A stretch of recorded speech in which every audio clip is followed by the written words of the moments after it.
Bom, vamos lá que hoje a gente tem que andar mais ou menos uns quase 1000 anos. Mas vai dar certo, a gente chega lá. Só retomando então, quando a gente começou, nós nos propusemos a discutir esses 4 tópicos: o conceito de liturgia, a liturgia no Novo Testamento, e nós fizemos isso 3 encontros. Não, 3 isso. E hoje eu prometo dar conta desses 2 temas, que são o Concílio Vaticano II e o documento 43 da CNBB, tá? Este, é importante dizer, não é o último documento sobre a celebração litúrgica que a CNBB publicou. Aí agora eu vou dar um chute, mas não tenho certeza. Eu acho que é o documento 109, mas eu também não tenho muita certeza, mas tem um outro documento da própria CNBB sobre a questão aí do Ministério da Palavra, o Ministério dos Leitores. E também vocês podem encontrar nas livrarias ou no próprio site da CNBB para comprar. Quando lançou era gratuito, porque eram fichas avulsas, e aí as fichas deram tão certo que a CNBB resolveu fazer um livro que chama formação em liturgia, formação litúrgica. Então tem 1, 2 e 3, né? E eles convidaram liturgistas, os maiores liturgistas do Brasil, para escreverem. Então o Frei Alberto Bickhäuser, que é falecido, escreveu, o Frei José Ariovaldo, a Ione, que é uma sumidade, a irmã Penha Carpenedo também escreveram, e muitos outros. Então vale a pena, se alguém quiser continuar e se aprofundar um pouco, é muito, muito interessante. E então a nossa proposta hoje é olhar um pouco para aquela pós-confusão que nós vimos que terminou semana passada. Semana passada nós paramos naquela confusão do século 9 e 10, quando a igreja já havia se tornado a religião oficial do império. Isso tem os seus ônus e bônus. Não sei dizer se tem mais ônus ou mais bônus. Eu acho que numa primeira pergunta eu diria que nós temos mais ônus e menos bônus. Mas, enfim, não vou julgar aqui. Só retomando aquilo que nós já vimos nesse tempo todo, e é sempre bom e importante de novo a gente retomar as nossas origens judaicas da liturgia cristã. A liturgia cristã é sempre uma memória, ela é sempre uma bênção, né? Mas sabendo que mais importante do que qualquer rito vazio, do que qualquer culto externo, é a celebração que envolve esses 4 elementos da comunidade ideal que nós falávamos semana passada. A primeira delas é a koinonia. A koinonia, que é a comunhão fraterna. É nós nos sentirmos irmãos. O que hoje é um grande desafio, né? Porque quando a gente pensa nas celebrações litúrgicas, às vezes a gente dá graças a Deus quando o padre pula aquele momento lá do abraço da paz, só para não precisar falar com o fulano do lado, né? A gente quer, a ideia, né, que a gente falava semana passada, com o crescimento da igreja, quase que de forma desgovernada, a gente tem o grande problema que é a igreja perder essa característica de casa, essa característica de ceia fraterna, e torna-se quase um espetáculo, né?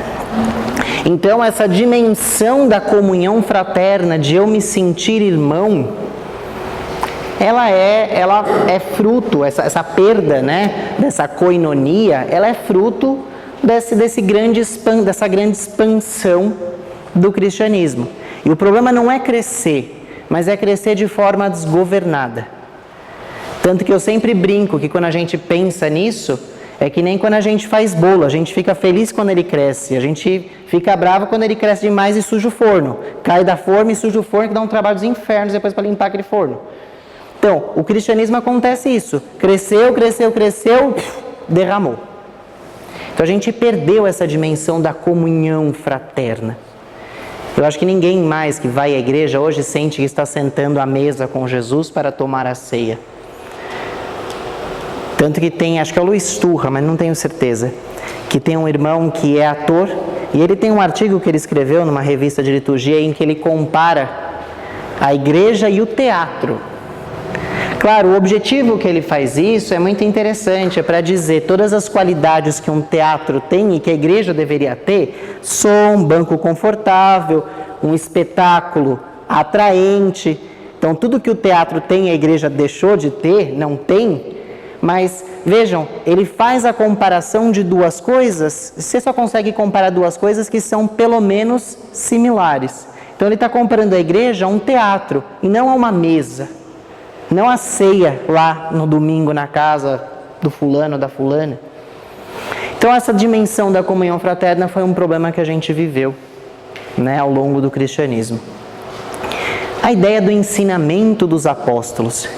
A gente tem muitas vezes essa ideia desse ensinamento, dessa tradição, dessa regra como uma norma.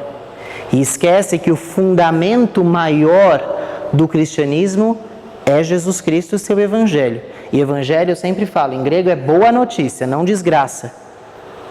Porque às vezes a gente pega aquilo tão ao pé da letra que aquilo é duro da gente entender.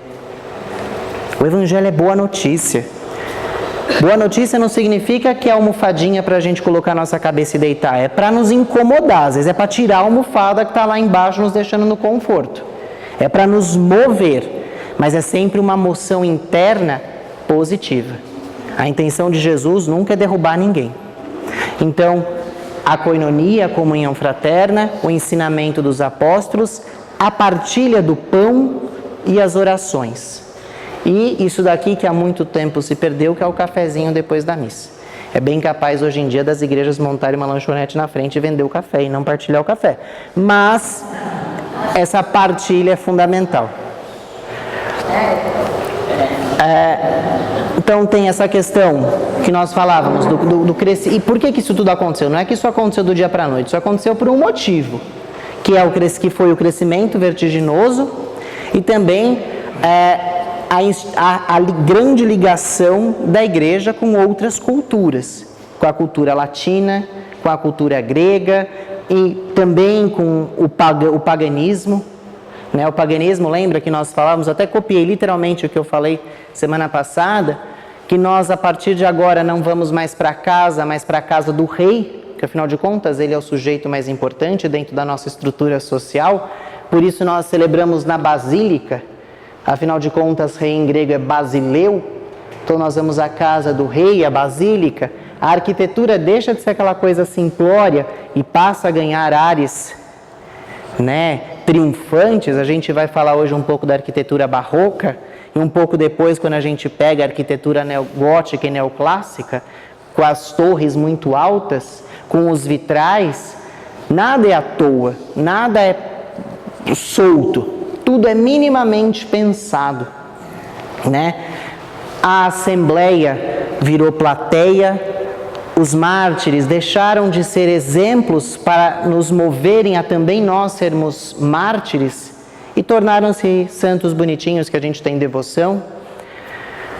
E tem essa questão da paganização das festas. Natal, o Dia do Sol, enfim, tudo isso a gente já falou semana passada.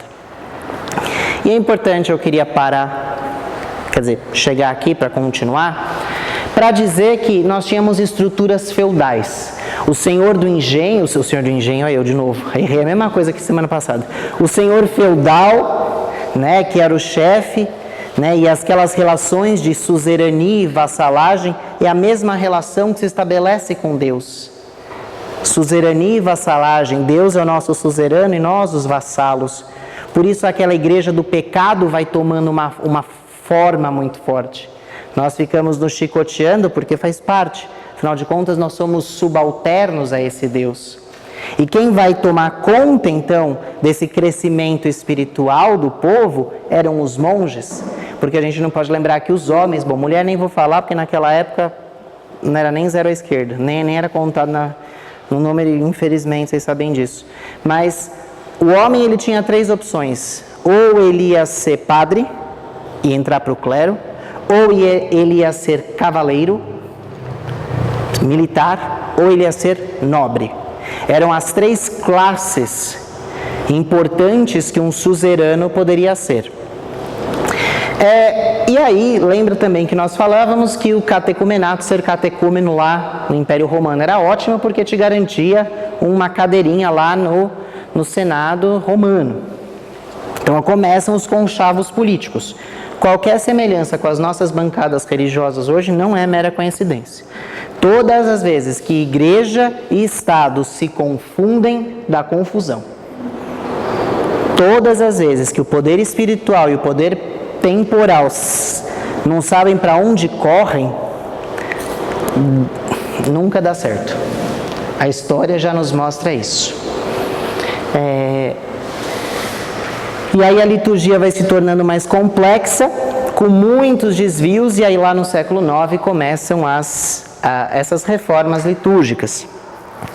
E a coisa fica tão feia no século IX, no século X, no século XI, que vai dar um pau miserável a presença de Jesus na Eucaristia. Vai ter um grupo que vai defender que era uma presença real. Ali, é Jesus. Outro vai dizer que aquilo é um símbolo, é uma lembrança. Vocês sabem o que é símbolo? Símbolo é uma coisa que junta 2 partes, né? Por isso, quando você casa, você diz sim.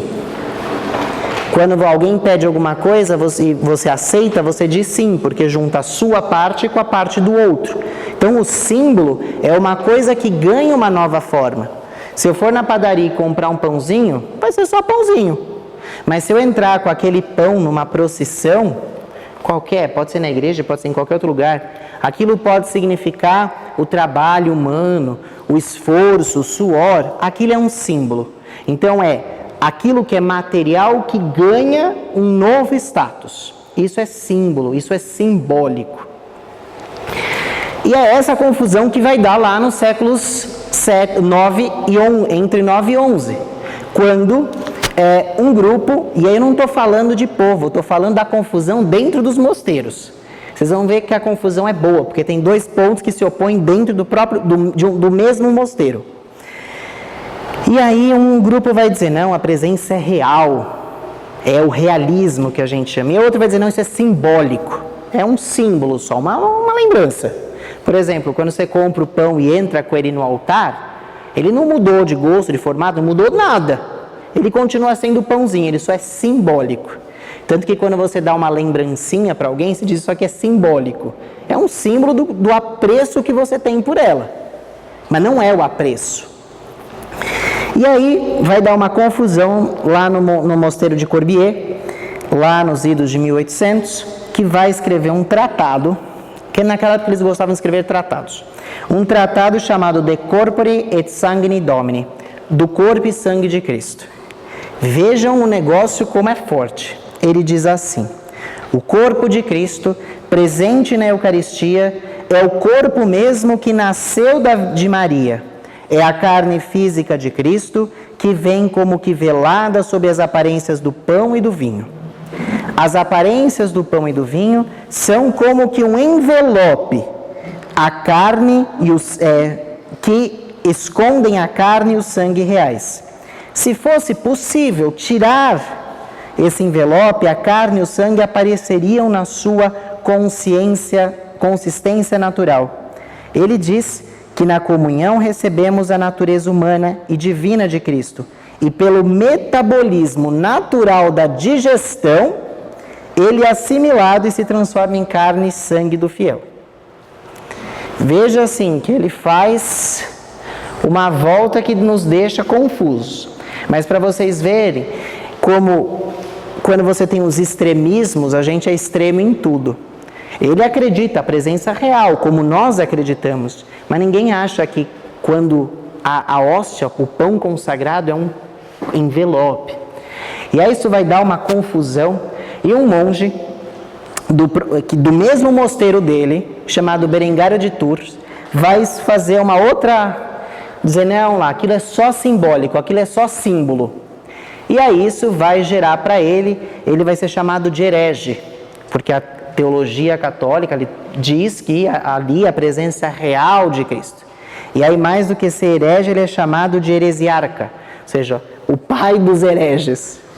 E aí ele vai ser, depois de um tempo, lá em 1059, num sino do X lá, que eu não lembro o nome, deram uma profissão de fé para que ele assinasse. E aí é uma profissão de fé que vai dar uma São Boaventura, um teólogo franciscano, e São Tomás de Aquino, que não era franciscano, mas era teólogo, vão dizer que essa punição não estava muito boa. Mas, de toda forma, onde eu quero chegar com toda essa confusão, é que isso vai fazendo com que o povo se afastasse cada vez mais da Eucaristia. O povo, nesse momento, começa a achar que comungar é supérfluo. O importante é adorar Jesus.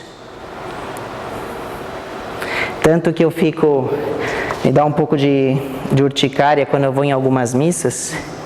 Aí tem lá a missa. Tudo bem. Aí acaba a missa, tem a procissão do Santíssimo. E aí aquilo é a maior coisa do mundo.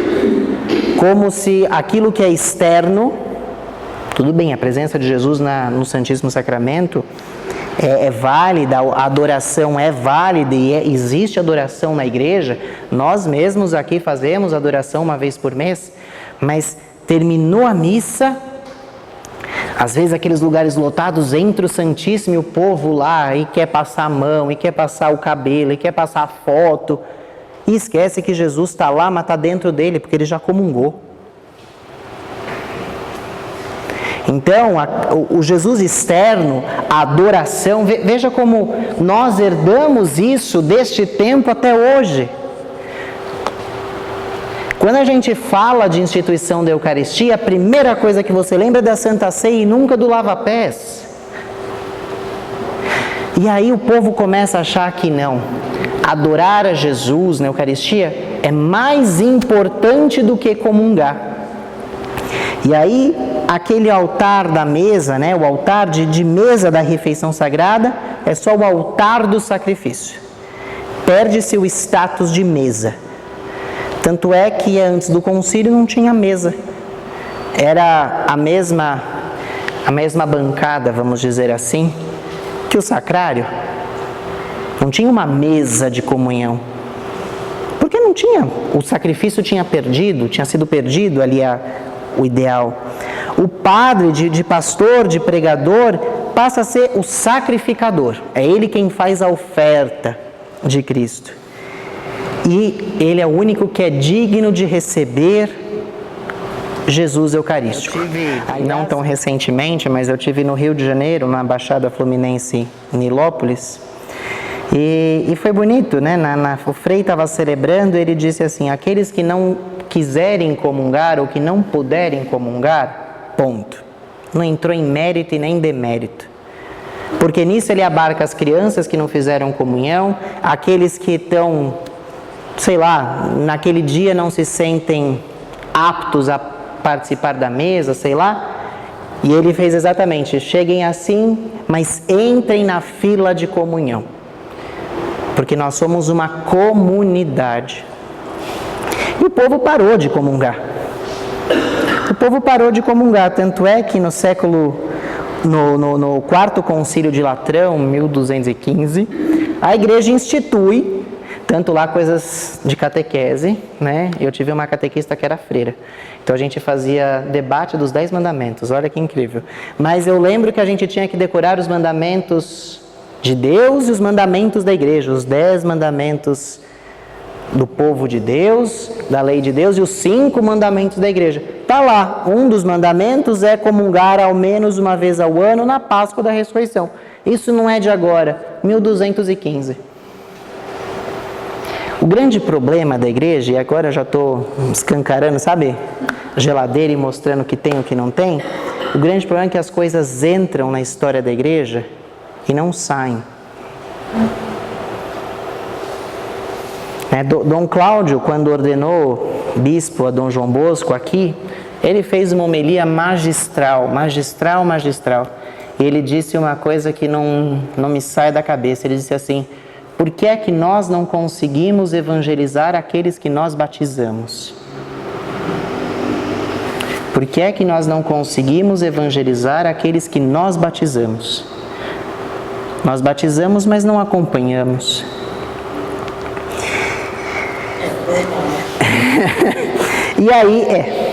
E aí, então, a gente tem todo esse momento, que a gente deixa um pouco nesse período de 1073 a 1545, veja que aqui eu falei, só aqui já foram 500 anos quase.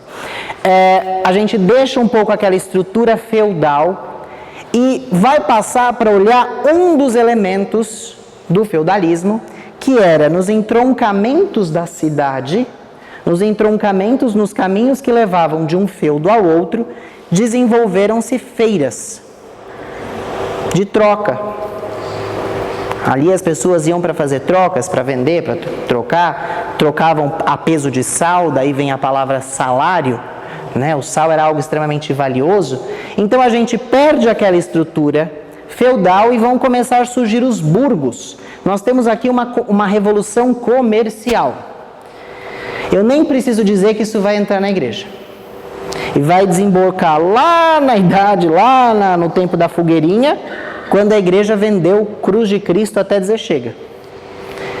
As pessoas pagavam um pedaço da cruz de Cristo. Tem cruz de Cristo que dá para reflorestar a Amazônia 3 vezes. Mas era devocionismo. Jesus no altar, um pedaço da cruz ali, enfim. Há esse movimento aqui comercial da criação dos burgos. Mas ao mesmo tempo,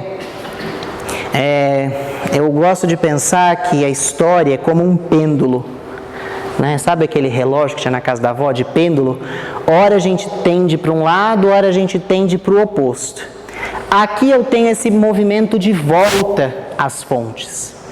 O negócio estava tão louco, mas tão confuso, que é bom vamos voltar para as fontes. Vamos voltar às nossas origens. Vamos voltar a essa vida apostólica.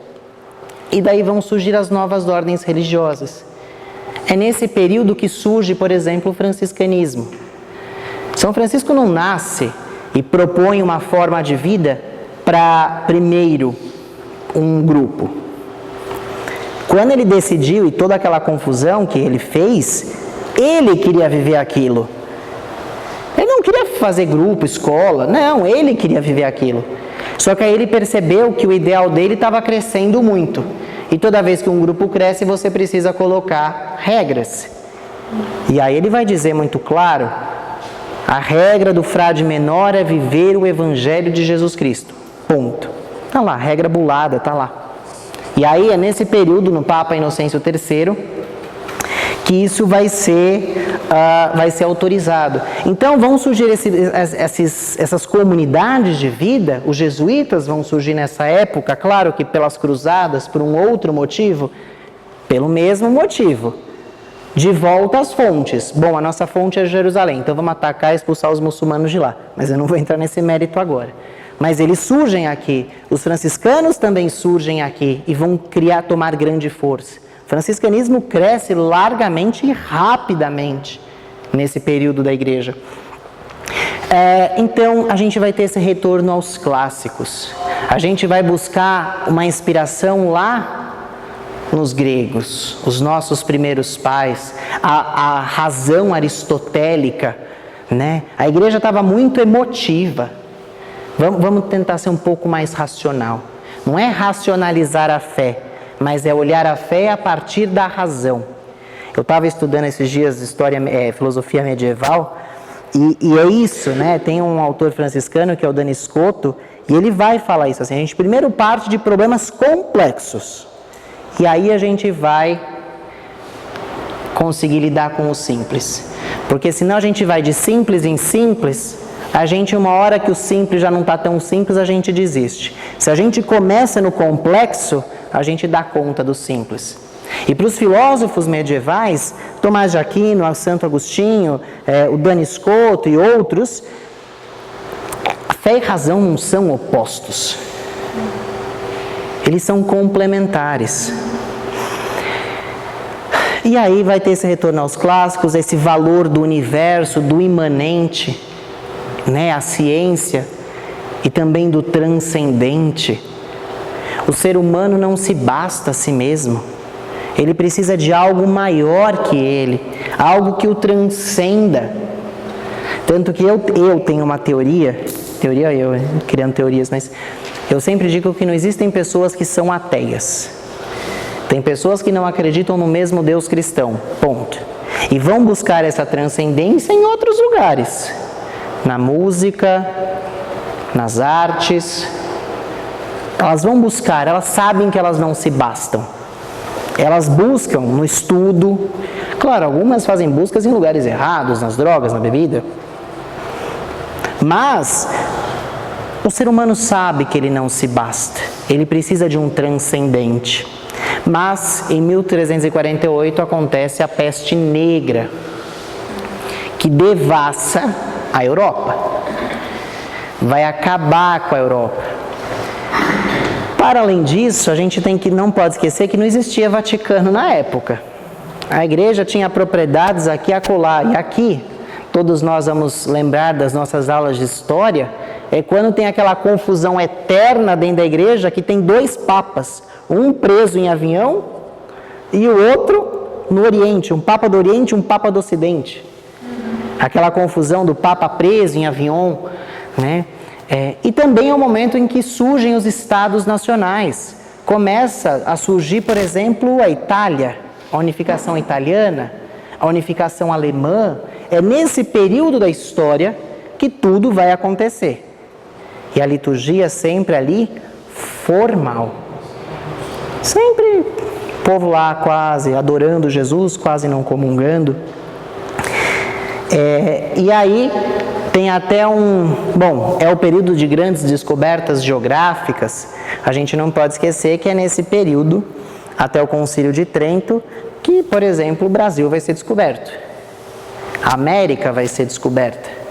A gente tem que pensar que Trento vai até 1563.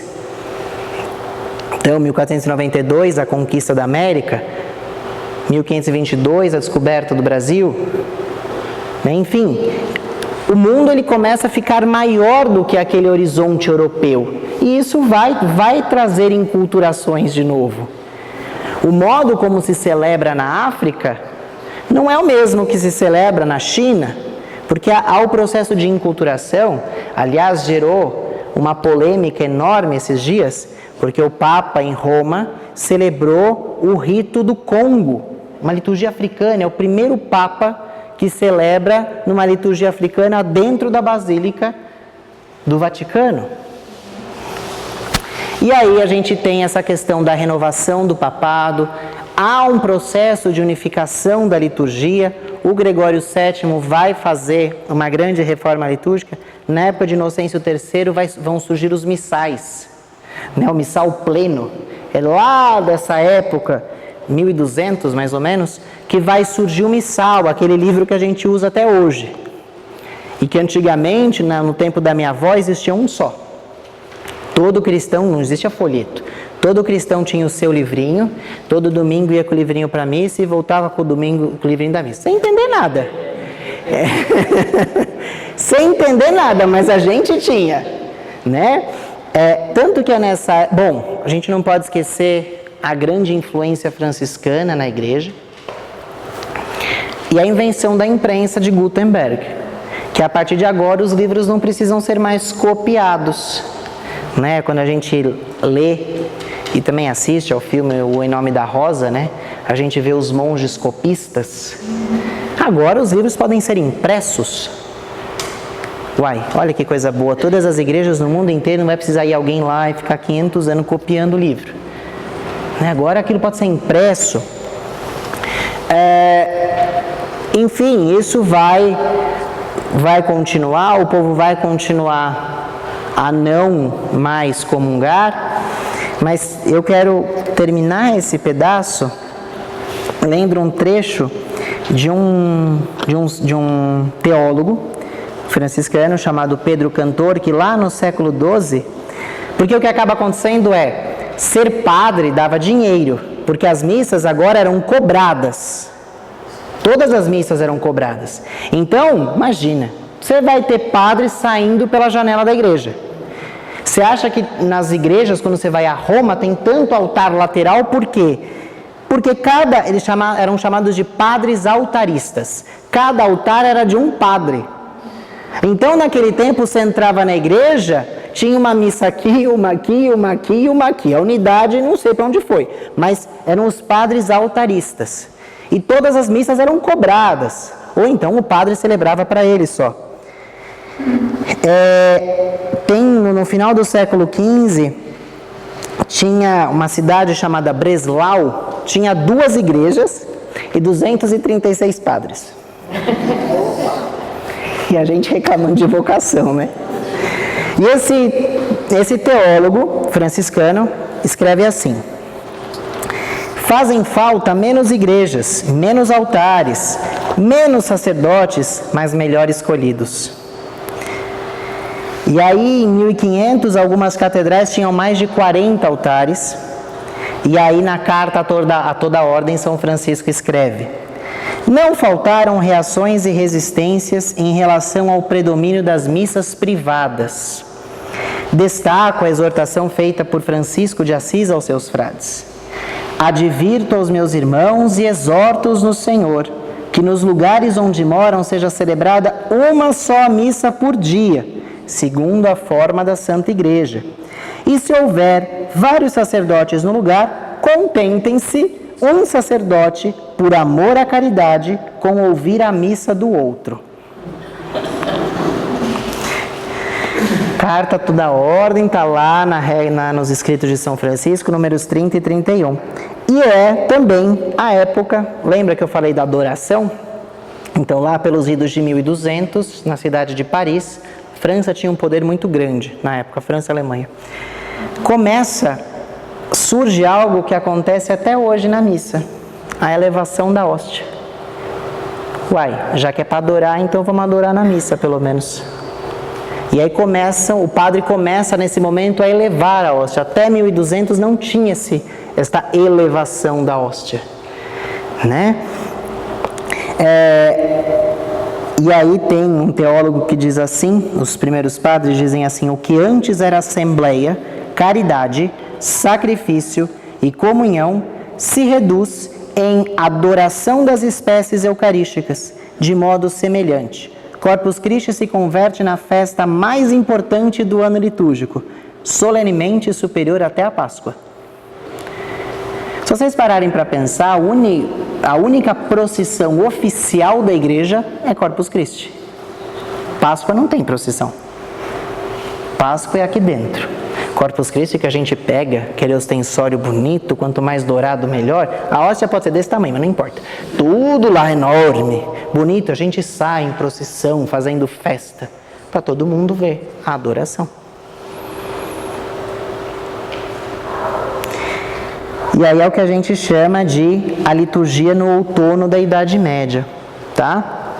Se no primeiro século, no primeiro milênio do cristianismo, eu tenho a Páscoa como elemento central da nossa fé, e o Cristo glorioso, já no segundo milênio, o que é mais importante? Natal, porque é bonitinho, é uma criança, todo mundo gosta de criança, e um Cristo muito humano. Mas não é a teologia da libertação da humanidade de Cristo, é um Cristo muito humano que eu vou expor para todo mundo. E aí a quantidade de festas marianas e dos santos, não é à toa que a Europa tem santo para tudo que é lado. Cada lugar tem uma Nossa Senhora, porque é a piedade popular, é a devoção popular. Quantas pessoas dão mais valor ao terço do que à missa? Reza o terço e fala assim: agora eu não posso ficar para a missa porque eu estou atrasado. Bom, se está atrasado é a missa, não para o terço. O terço tem valor? Lógico que tem, mas menor que a missa. João diz uma coisa que é João Batista, né? que a gente ouve no Advento, que é importante que eu me diminua para que Ele cresça. E assim é Maria. A gente nunca viu nas Escrituras Maria chegar primeiro. Na festa de casamento, Maria chegou primeiro porque provavelmente devia ser parente e estava lá trabalhando. O convidado era Jesus. Maria intercede pelo milagre, mas não realiza o milagre. Na hora de fazer lá água virar vinho, ela chama o filho. Eu só quero saber, foi nessa época que veio Lutero, porque ele não concordou com os santos e sim, é o próximo passo, é isso aqui. Eu fiquei pensando assim. É aqui, né? Eu só vou então terminar esse slide, que aí o próximo já é justamente Trento, né? Que a gente vai falar um pouco. É nessa época que vai surgir a teologia dos sacramentos. Até essa época não tinham 7 sacramentos na igreja. Tinham sacramentos. 7, não. Tinha o batismo, tinha o casamento, tinha a crisma, mas 7 sacramentos assim, fechadinho, redondinho, não, é nessa época que surge. Tanto que não tinha batismo e confirmação separados. As crianças é nesse período que vão começar a ser batizadas. É quando o catecumenato entra em declínio, né? E aí você já começa a ter um vocabulário sacramental. E aí você tem toda essa confusão aqui. Isso aqui é bonito de ler. A liturgia no outono da Idade Média traz questões econômicas advindas do elevado número de festas. Lembra que eu falei da revolução comercial que estava tendo com os burgos? Então, frutos das missas, afinal de contas eram pagas, e aí São Francisco vai tentar pôr ordem no barraco, que tem aquela cena, aquela história emblemática de Inocêncio III, que tem um sonho de um homem segurando a igreja nas mãos. E aí a gente vai ter esse dualismo entre o intelectualismo da escolástica, né? Quem estuda um pouco de filosofia medieval vai ver a escolástica, São Tomás de Aquino, Duns Scotus e tudo mais, e a devoção moderna, tá? Devoção popular da época, porque a gente está começando aqui, daqui a pouco, a entrar na Revolução Industrial. Então, o que eu vou fazer? Eu vou avançar bastante agora nos séculos. Lembra que eu falei para vocês do computador? Então, isso aqui é fruto disso também, porque está errada a foto. Essa foto é o Vaticano II, e está um pouco antes, mas tudo bem. É spoiler. Eu vou passar muito rápido agora, porque senão eu não consigo chegar no Vaticano II, que é o principal na minha visão. Mas a gente tem que pensar que de Trento ao Vaticano II são um pouco mais de 4 séculos. O Concílio de Trento acaba em 1546 e vai começar o Concílio Vaticano II em 1962. É importante dizer que, assim, todo mundo fala, bom, se teve o Vaticano II, cadê o Vaticano I? Ele não existiu? Mais ou menos. Ele começou, mas foi interrompido por uma guerra. Aí ele acabou e ele foi terminar com o Vaticano II. Então tem o Vaticano II, mas não tem o Vaticano I nesse sentido, mas teve. O que é importante eu lembrar do Concílio Vaticano, do Concílio de Trento, é que tudo acontece motivado pela reforma protestante de Lutero. O luteranismo, a reforma de Lutero, ele vai pôr o dedo na ferida de algumas questões muito pertinentes, né? Como a questão da língua não vernácula, porque afinal de contas a Bíblia começa, a história começa, a liturgia era celebrada em romano, em latim, perdão, mas na época todo mundo sabia latim. Agora nesse momento não mais. Afinal de contas, quando, por exemplo, a gente pega a formação já do Estado italiano, né, a estrutura, né, a formação da Itália mesmo, eles vão adotar o latim, o italiano falado em Florença, eu ia falar Firenze, em Florença, não o latim, o italiano de toda. Então veja, já vai tendo uma separação aí. e a igreja continuava com isso. Então, claro, a gente tem episódios muito difíceis nessa época, porque o Concílio de Trento, ele não quer trazer de volta os fiéis pelo amor. Ele quer cutucar mesmo. Tanto eu juro que eu tinha posto uma foto de uma igreja barroca, mas todos nós conhecemos as igrejas barrocas, que são extremamente suntuosas. Aqui no Brasil, né, o barroco brasileiro, são douradas. O barroco da América Hispânica, ela é prata. Quando, por exemplo, você vai a Buenos Aires, ali naquela capela do cemitério da Recoleta, que aliás o bairro chama-se Recoleta por causa da igreja, né, os agostinianos recoletos, mas aquele altar todo em prata é algo belíssimo, né? As imagens barrocas são sempre muito do contraste.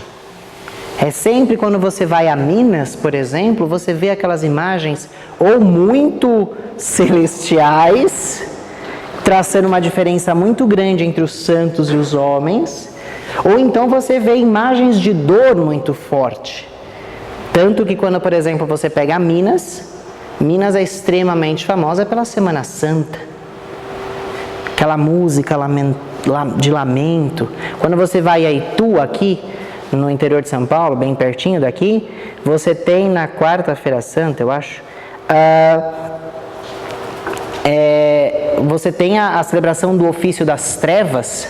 É belíssimo, mas é doloroso, você sente vontade de sair de lá e chorar em casa. São 13 velas acesas, e que leitura após leitura, cantos de salmos após cantos de salmos, as velas vão se apagando e sobra Jesus, até que Jesus morre. Aí as 13 velas se apagam. Então tem esse lado da dor muito forte. E aí o Concílio de Trento, pra vocês terem noção, tem eu acho que ele é espanhol, mas eu não tenho certeza. Ele escreve um livro que é La Liturgia a través de los siglos. Ele diz assim: no século XVI, a situação da liturgia no Ocidente é lamentável. Pode comparar-se a um cadáver ricamente adornado, mas sem vida e com sintomas de decomposição. Os ritos e as cerimônias são executadas sem sentido pastoral e acompanhadas de uma série de abusos e superstições. Ou seja, a igreja está na crise. Por exemplo, um dos pontos que o Concílio de Trento vai trazer é a reforma dos seminários. Precisam se formar padres melhores. Não dá para continuar pegando qualquer coisa para ser padre. Porque era o que era até o Concílio de Trento. Né? E pouco tempo depois, quem aqui não conhece padres que entraram no seminário para poder estudar? Eu conheci um padre que entrou no seminário para comer pão com manteiga, porque na casa dele ele era pobre e só tinha banha.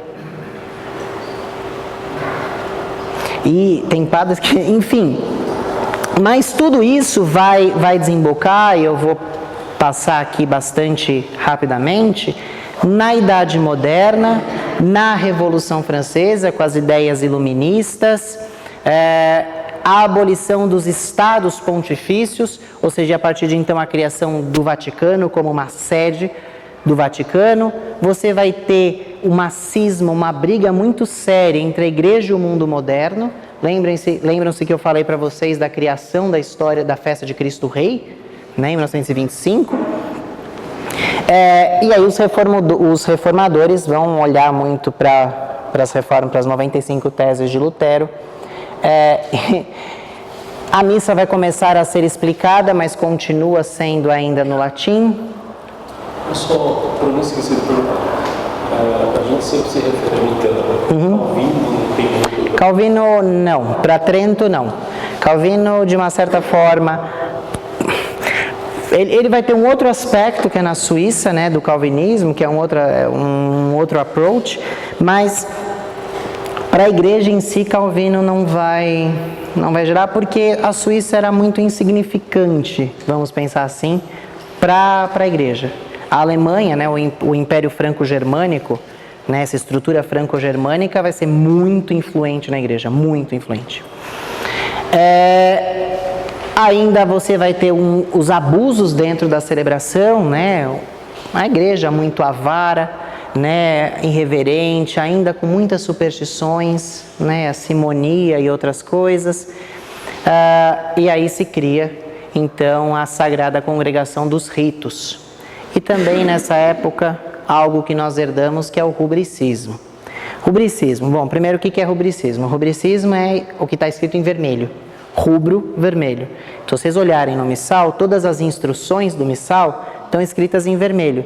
Por isso são rubricas. Naquela época, e infelizmente hoje também, tem pessoas que seguem ali a lei. Não, diz que é para dar 2 passos para a direita. Se você deu 2,5, nossa senhora, já está no fogo do inferno, né? As pessoas, a igreja vai ser muito rubricista naquela época, muito rubricista, e é uma herança de hoje, né? Principalmente de algumas linhas, eu não vou entrar nesse mérito que não é nem ético, mas algumas linhas de formação de padres, de vidas religiosas, eles são extremamente rubricistas. É aquilo que eu sempre falo, né? Eu conheço todas as normas do missal romano, todas. Não tem uma que eu não conheça. Porque eu estudei, não estou me vangloriando. Eu estudei e quando eu esqueço eu vou lá. Pego lá o missal e diz, por exemplo, quando tem alguma cerimônia, não sei se o bispo tem que pôr o chapéu, não tem que pôr o chapéu, eu vou olhar lá. Né? Eu li tudo aquilo, sei tudo decoro, sei o que é importante para o dia a dia. Mas eu não conheço para seguir. Claro, eu sigo, mas eu conheço para saber o que eu posso transgredir. O grande problema dessa época, bom, é um problema do ser humano, Aristóteles já falava, né, a dificuldade do in media res, que é o 880. Ou nós somos extremamente desleixados e começamos a criar heresias, ou nós somos extremamente rubricistas.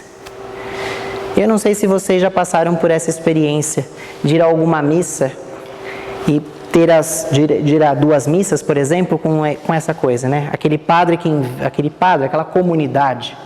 Não vou jogar a culpa também, coitada, na batina do padre, mas aquela comunidade que é extremamente irreverente, faz tudo aquilo que não é para fazer, e aquele padre, aquela comunidade que é ali, está mandando ler assim, então você lê assim. Você não dá a sua voz.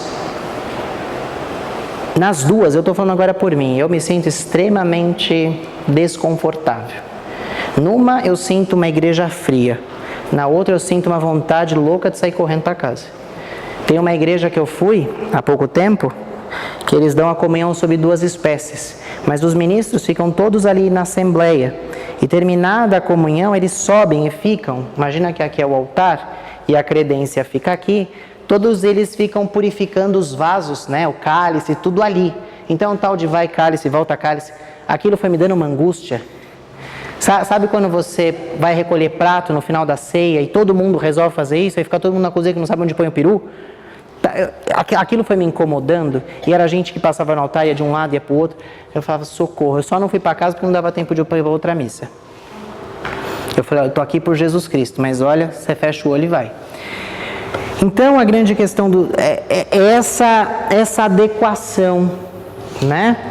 E aí a gente vai continuar. A música vai entrar muito forte, porque as pessoas não iam mais à igreja para rezar, elas iam para ouvir a música do fulano, que era bonita. Uai, você vai de graça ouvir todos os concertos de Bach? Bach não era católico.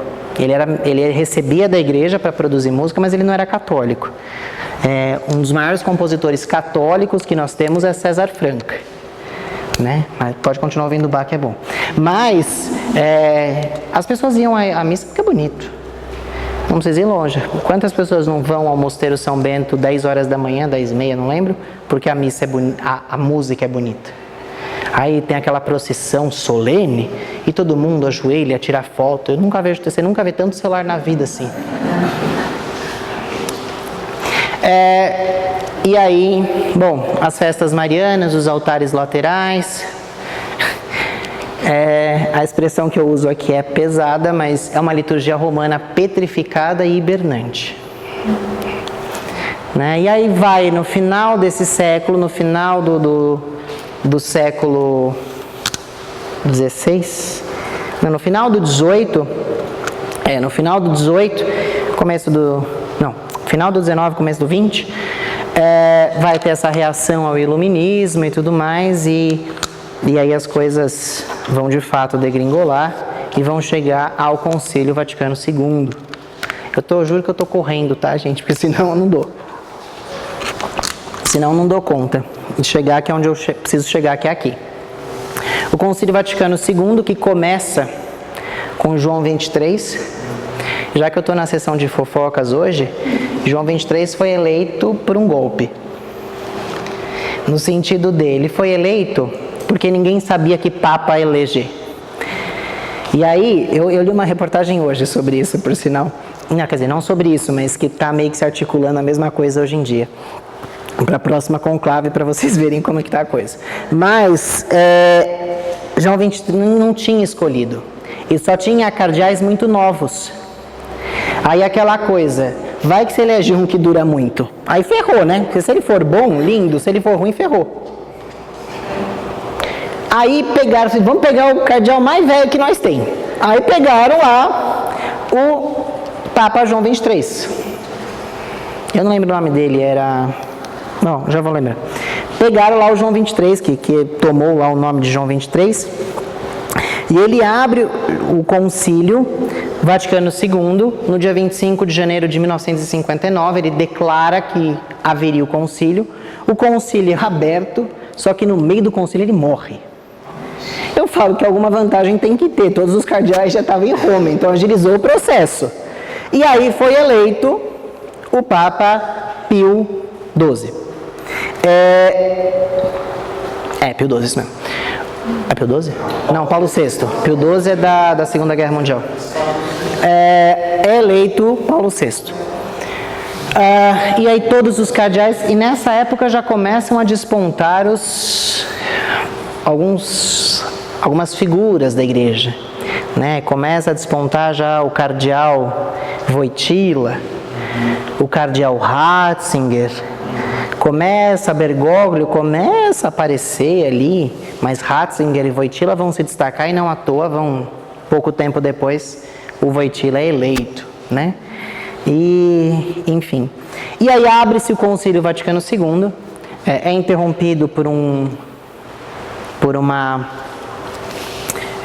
concílio, pela conclave, e aí o que acaba acontecendo é que, não surpreendentemente, o primeiro documento conciliar é a Sacrosanctus Concilium, um documento sobre a liturgia, e é sobre ele que eu vou me deter agora muito pouco, mas é importante lembrar que é no Concílio Vaticano II que a gente vai tentar fazer um retorno à liturgia das origens. E o que é fazer esse retorno à liturgia das origens? É essa valorização da memória. Tanto é que, a partir desse momento, a estrutura da missa se mantém, mas o que acaba acontecendo é a gente deixa de ter um ano litúrgico e passa a ter 3 anos litúrgicos. Se você, Ivone, for lá conferir o seu missal que você tem em casa, ele tem, para cada dia do ano, para cada domingo, uma leitura específica, um prefácio específico, tudo certinho. Mas é para 1 ano.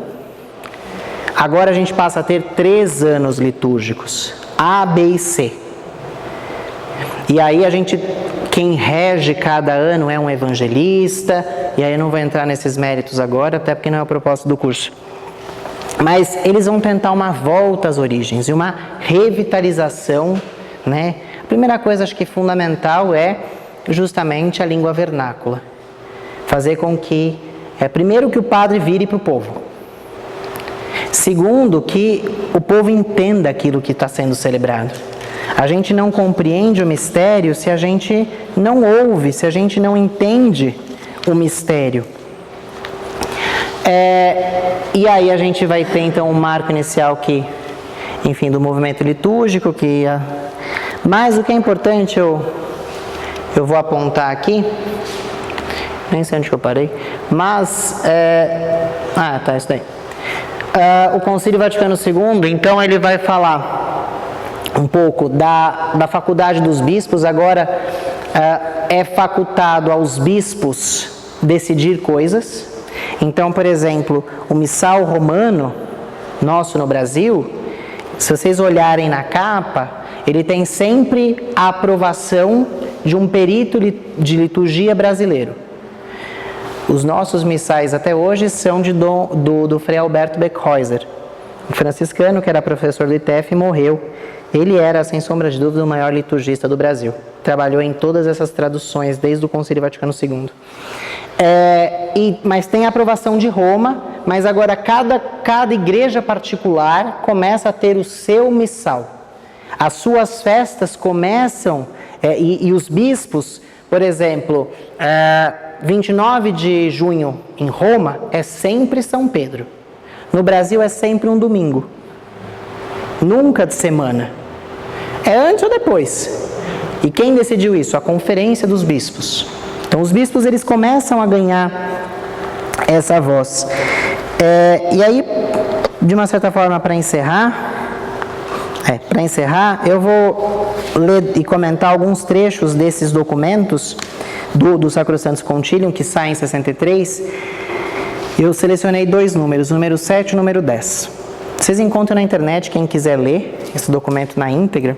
Só esse documento já dá um curso. Mas diz aqui: a liturgia é tida como o exercício do muno sacerdotal de Jesus Cristo, no qual, mediante sinais sensíveis, é significada e de modo peculiar a cada sinal, realizada a santificação do homem. E é exercido o culto público e integral pelo corpo místico de Cristo, cabeça e membros. Liturgia é o cume para o qual tende a ação da Igreja e, ao mesmo tempo, é a fonte de onde emana toda a sua força. De onde é obtida a santificação dos homens em Cristo e a glorificação de Deus, para a qual, com seu fim, tendem as demais obras da Igreja. Bom, com todas essas palavras difíceis e bonitas, o que ele vai reafirmar é, de novo, aquela centralidade de Jesus Cristo e seu Evangelho. O importante é Jesus Cristo. E aquilo que nós fazemos em nome dele. E outra coisa, com sinais sensíveis que a gente pode sentir, tocar e que é significativo para nós, né? E enquanto corpo místico de Cristo, que é a Igreja. Mas o mais bonito, eu sempre falo que quando eu quero causar ciúmes nas outras pastorais, eu digo que liturgia é a pastoral mais importante da Igreja. Mas não sei o que diz, é o concílio, está escrito aqui, ó. É o cume para o qual tende a ação da Igreja. Tudo que a gente faz na Igreja tende para uma liturgia. Mas tudo aquilo que a gente faz na Igreja, tudo aquilo que a gente faz na vida, vem da liturgia. Por quê? É aquilo que a gente falava nos encontros passados. Qual que é a originalidade do culto cristão? A ressurreição de Jesus Cristo, que ressuscitou e nos quer ressuscitar. Por isso ele é a fonte. E todas as águas correm para ele e dele todas as águas emanam. Não à toa é muito significativo que em várias celebrações litúrgicas a gente tem a aspersão da água, que nos retoma ao batismo, a origem das nossas fontes, né? E aí, o que está dizendo assim um pouco mais no documento é justamente que a liturgia ela é uma ação sagrada, porque ela é uma ação da comunidade. E aí Cristo diz lá no Evangelho, onde 2 ou 3 estão reunidos em meu nome, eu aí estou. Por isso que ela é uma ação sagrada. Porque nós, em certa medida, retomamos aquela koinonia dos Atos dos Apóstolos, aquela comunhão fraterna. Por isso ela é uma ação sagrada, porque nós estamos reunidos e Cristo está no nosso meio. Somos uma comunidade de irmãos. E ela é sagrada porque Deus se comunica por ela e nós, por meio dela, nos comunicamos a Ele. E aí entra a fé e o amor. Aquele diálogo com a samaritana de celebrar em espírito e verdade. Ela é de ritos sensíveis, porque a comunicação com Deus, ela se dá com aquilo que nós terminamos toda e qualquer oração eucarística. Por Cristo, com Cristo e em Cristo. e com sinais e símbolos, ou seja, sempre de uma forma sacramental. É o pão, é o vinho, é a água do batismo, é a aliança, é a vela da renovação, é o óleo, é a imposição das mãos, são sempre sinais sensíveis e visíveis. Ela é o mundo sacerdotal de Cristo, porque é Cristo quem age e realiza a obra da salvação. A ação de Cristo, ela é sagrada, Ele é o sacerdote principal. Eu falava isso hoje no começo. Deus é Cristo, Deus, enfim, é o liturgo principal. É Ele quem primeiro se oferece. É sempre importante ter claro de que não fomos nós que buscamos a Deus. Foi o Senhor que nos buscou. Paulo vai dizer de uma forma belíssima: o Senhor me alcançou. Eu acho outra passagem belíssima, e eu já estou indo para os finalmente, eu prometo mesmo, que é aquela passagem quando Jesus está na beira do mar da Galileia, e aqueles homens, o Evangelho de Mateus é belíssimo nesse detalhe, quando ele vai dizer que eles não estavam lá na praia olhando para o sol, se lamentando, eles estavam costurando as redes, porque a pesca foi tão pesada, tão dura, não conseguiram pescar nada, que as redes se rasgaram. E Jesus passa e os chama. Nós também estamos ali, às vezes, remendando as redes rasgadas da nossa vida. Que às vezes a dor, a mágoa, a desilusão foi rompendo as redes, foi rompendo aquilo que nos une a nós mesmos e que nos une entre nós. E Jesus passa e chama. Agora não é preciso mais rede, porque está tudo unido. Tanto que eu sempre falo, é fundamental que a gente nunca esqueça a praia, as margens da vida onde Deus nos chamou. Quando a nossa fé vacilar, a gente precisa lembrar quais foram as praias, qual foi a praia em que nós fomos chamados por Deus. Vocês não serão mais pescadores de peixes, mas de homens. E por isso ela é sagrada, essa ação. Ele é o sacerdote principal que se oferece e que cura, que restaura. É aquilo que nós falávamos lá no primeiro encontro. É aquele Deus de Israel que passa e cura, que passa e liberta. Ele é o Deus da história. Ele é o principal sacerdote, Ele que nos encontrou. Foi Ele quem transformou a água em vinho. Foi Ele que foi até a Samaritana. Foi Ele que se deu na cruz. Ele diz: ninguém me tira a vida, eu a dou livremente. E essa ação do amor de Deus, ela acontece na igreja e pela igreja. Lembrando que a igreja com I maiúscula, mas não é uma igreja estrutura, é uma igreja que somos nós. Se o mundo, como dizia Francisco, se o amor não é amado, é porque nós não estamos sabendo amar direito. Né? E aí vem Santo Agostinho de novo, para nos lembrar que aquela cena belíssima, quando ele vive aquela confusão toda e quando ele se encontra, ele faz o encontro com Deus, ele compõe aquele poema que está nas suas confissões, quando ele diz assim: tarde te amei, eu tanto te procurei lá fora, e esqueci, claro que isso aí são as minhas palavras, tarde te amei, eu tanto lá fora te procurei e dentro de mim estavas. Então é na igreja e pela igreja, porque Cristo não age sozinho. Ele passou na praia e chamou os pescadores.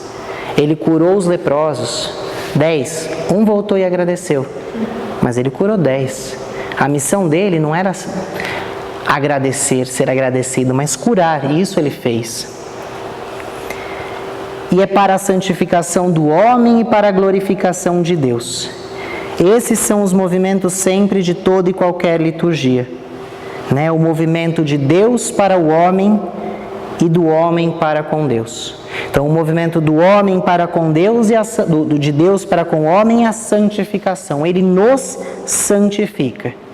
E nós para com Ele, nós o glorificamos. Porque recebemos uma bênção, uma beracá. E para encerrar, tem um livro que é da CNBB, que chama O Sentido Espiritual da Liturgia. E ele tem um trecho que ele diz assim, de uma forma muito bonita. Ele diz assim: tem-se frequentemente a impressão de que hoje a liturgia seja percebida mais como um problema a resolver do que como uma fonte da qual aurir. No entanto, o futuro do cristianismo no Ocidente depende em grande medida da capacidade que a Igreja tiver de tornar a sua liturgia a fonte da vida espiritual dos fiéis. Por isso, a liturgia é uma responsabilidade para a Igreja de hoje.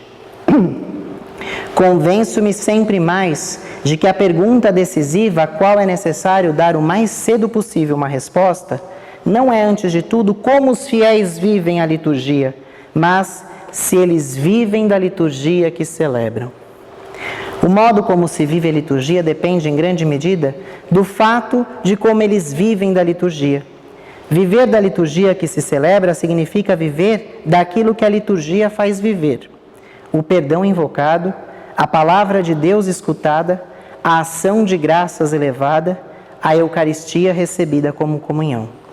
Se vivem da liturgia, os fiéis a viverão diversamente, porque ela mesma tem em si aquelas energias espirituais essenciais para ser a fonte de sua vida espiritual. Eu acho que é isso. O propósito desse curso era da gente olhar um pouco para o histórico da igreja, né? Porque a gente só ama aquilo que a gente conhece. Então a gente olhou um pouco para o nosso passado histórico para a gente compreender o presente. Hoje foi um pouco mais ácido os temas tratados, porque é aquilo que eu falava.